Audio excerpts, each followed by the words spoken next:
तो बहुत सारे लोगों का कंसर्न रहता है कि एम्प्लॉयमेंट वीज़ा कितने दिन में लग जाता है। अगर आप अपने होम कंट्री से किसी भी एजेंट या एजेंसी या मैन पावर सप्लाई से अपना वीज़ा लगाते हैं या किसी कंपनी में आप अप्लाई करते हैं, तो आपका एम्प्लॉयमेंट वीज़ा कितने दिन में आ जाता है, एंट्री परमिट कितने दिन में आ जाता है। तो एक बार फिर मैं स्वागत करता हूं अपने यूट्यूब चैनल द इंडियंस ज्ञान में, जहां पे मैं डेली बेसिस पे job vacancy video, visa, immigration related सारी वीडियो लेके आता रहता हूं। तो आज हम बात करेंगे एम्प्लॉयमेंट वीज़ा कितने दिन में आ जाता है। तो बहुत सारे सिनेरियो होते हैं, बहुत सारी कंपनी होती है, डिपेंड करता है कि आपका कौन सी कंपनी में और कौन से सेक्टर में आपका वीज़ा लग रहा है, कौन से पोस्ट पे आपका वीज़ा लग रहा है। तो इसको डिटेल्स में हम जानेंगे कि अगर नॉर्मल से नॉर्मल, अगर मिडिल लेवल की जॉब वैकेंसी है, लोअर लेवल की जॉब वैकेंसी है, तो कितने दिन में वीज़ा लग जाता है और कितने दिन में आ जाता है।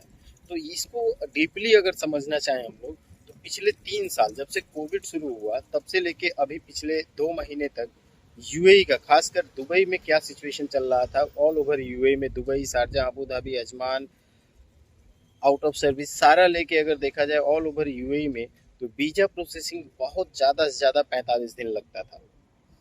पहले सीआईडी क्लियरेंस केवल जो पेट्रोलियम में आते थे, जो माइनिंग में आते थे, जो दुबई टैक्सी में आते थे, उनके लिए होता था।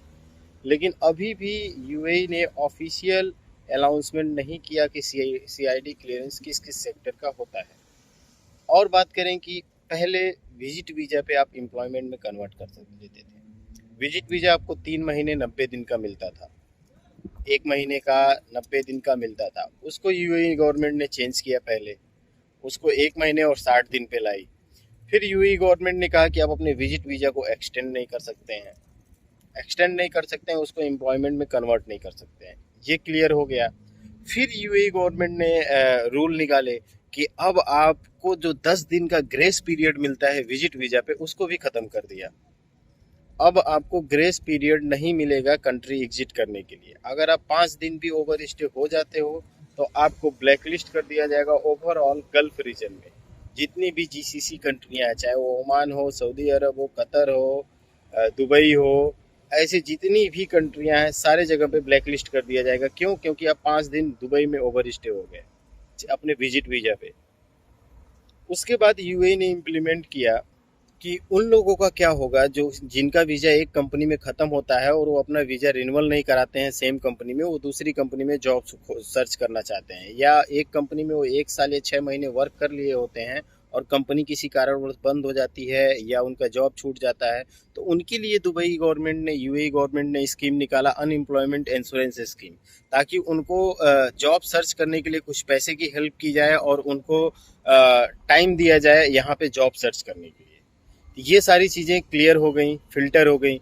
विजिट वीज़ा पे आप आके यहाँ कुछ भी नहीं कर सकते हो, ना जॉब सर्च कर सकते हो, जॉब सर्च भी कर रहे हो चुपके से, अगर मिल भी जा रहा है तो उसको एम्प्लॉयमेंट में कन्वर्ट नहीं कर सकते हो। अपना विजिट वीज़ा एक्सटेंड करने के लिए आपको कंट्री से बाहर जाना पड़ेगा। मतलब किसी भी सूरत में visit visa as a means of tourist visa, tourist हैं आप, टूरिस्ट की तरह ही दुबई में मूव कर सकते हैं। जितनी दिन की आपकी वीज़ा है, 1 महीने का है या 60 दिन का है, उस पे ग्रेस पीरियड भी आपको ख़त्म कर दिया गया। उस पे अगर आप ओवर स्टे होते हैं तो डायरेक्ट आप पे बैन लगाया जाएगा।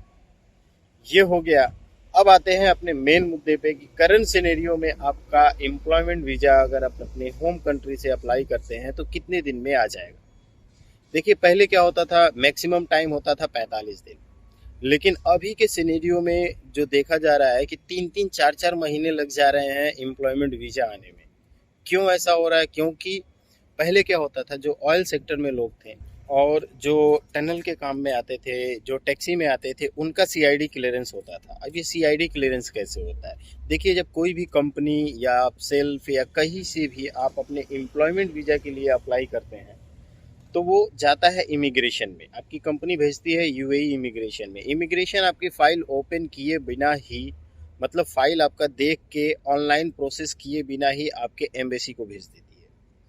एम्बेसी को इसलिए भेजती है कि आपका बैकग्राउंड चेक हो और आप अपने होम कंट्री से कोई भी मनी लॉन्ड्रिंग या बहुत बड़ा घोटाला या बहुत बड़े, मतलब ऐसे सेंट्रल गवर्नमेंट द्वारा करप्शन के वो ना हो, या कोई फर्जीवाड़ा करके ना आए हो, या अपने कंट्री में खुद आप ब्लैक लिस्टेड ना हो। तो इस चीज़ के लिए आपको एम्बेसी भेजा जाता है। ऐसा नहीं है पहली बार भेजा जा रहा है, पहले भी भेजा जाता था, लेकिन अभी सबका भेजा जा रहा है। अब एम्बेसी में क्यों लेट हो रहा है? एम्बेसी में इसलिए लेट हो रहा है कि पहले अब उनके पास महीने का 50, 60, 100 जाता था, अभी 600, 700, 1000, 1200 जा रही हैं फाइलें। अब आप अंदाज़ा लगा सकते हैं कि इंडियन, खासकर मैं इंडिया, पाकिस्तान, बांग्लादेश, भूटान से बात के लोगों के लिए बोल रहा हूँ कि एम्बेसी कितनी अपनी स्ट्रांग है, अपनी सेंट्रल गवर्नमेंट कितनी स्ट्रांग है कि फाइलों को कितनी जल्दी क्लियर करती है। इस वजह से ये जो ड्यूरेशन है, ये जो वीज़ा का टाइमिंग है, ये आप एक्यूरेट ना कोई कंपनी कह सकती है, ना कोई मैन पावर कह सकता है, ना कोई एजेंट कह सकता है, ना कोई भी संस्था कह सकती है कितने दिन में आपका एम्प्लॉयमेंट वीज़ा आ जाएगा। क्योंकि यूएई गवर्नमेंट के रूल्स एंड रेगुलेशन इतने सख्त और स्ट्रिक्ट हो गए हैं कि 4-4 महीने से लोगों के वीज़ा अटके हैं। इमिग्रेशन जाओ तो नहीं मालूम, पेंडिंग है। जब आप एम्बेसी जाएंगे तब आपको क्लियर होगा कि आपका फाइल प्रोसेस हुआ है या नहीं हुआ है। प्रोसेस हो गया है तो आपके कौन से डॉक्यूमेंट्स पेंडिंग हैं, या आपको इमिग्रेशन में कौन से डॉक्यूमेंट और देने पड़ेंगे। ये बहुत ही इम्पोर्टेंट बात है कि जब आप अपने एम्बेसी जाएंगे तब आपको पता चलेगा आपके पासपोर्ट नंबर से कि आपकी फ़ाइल प्रोसेस हुई है या नहीं हुई है, या प्रोसेस हो गई है तो इमिग्रेशन में और कौन से डॉक्यूमेंट्स आपको देने पड़ेंगे, तब आपका वीज़ा क्लियर हो जाएगा। तो इस वजह से वीज़ा प्रोसेसिंग में अभी पर्टिकुलर किसी भी टाइम का ड्यूरेशन नहीं दिया जा सकता है। ये मैं डायरेक्ट अपने एक जानने वालों को, एक लोगों के लिए भेजा था, एक दो लोगों का वीज़ा मैंने प्रोसेस कराया था, बहुत ही खास थे, जानने वाले थे, तो उनके लिए मैंने एम्बेसी भेजा था। तो एम्बेसी से ये सारी जानकारियाँ मिली कि पहले बहुत कम फाइलें आती थी, अब इतनी ज़्यादा फाइलें आ रही हैं कि नहीं सेम टाइम में किया जा सकता है। इस वजह से आपकी वीज़ा के लिए अगर आप किसी एजेंट से संपर्क में थे, अपने मैन पावर एजेंट से संपर्क थे, या किसी कंपनी से आपने वीज़ा लगाया था, तो वेट करें, पैनिक ना हो। कंपनी ने आपका वीज़ा प्रोसेस किया होगा, आप एम्बेसी से इसको कंफर्म कर सकते हैं। तो उम्मीद करता हूँ आपको ये जानकारी समझ में आ गई होगी। जितने लोगों ने व्हाट्सएप पे क्वेरी किया था उनको इससे हेल्पफुल जानकारी मिल गई होगी। इसके बाद भी कोई सवाल या क्वेरी या कोई सुझाव रह जाता है तो आप मुझे व्हाट्सअप कर सकते हैं, उससे रिलेवेंट जवाब मैं आपको दे देता हूँ। तो अभी के लिए बस इतना ही, मिलते हैं नेक्स्ट वीडियो में।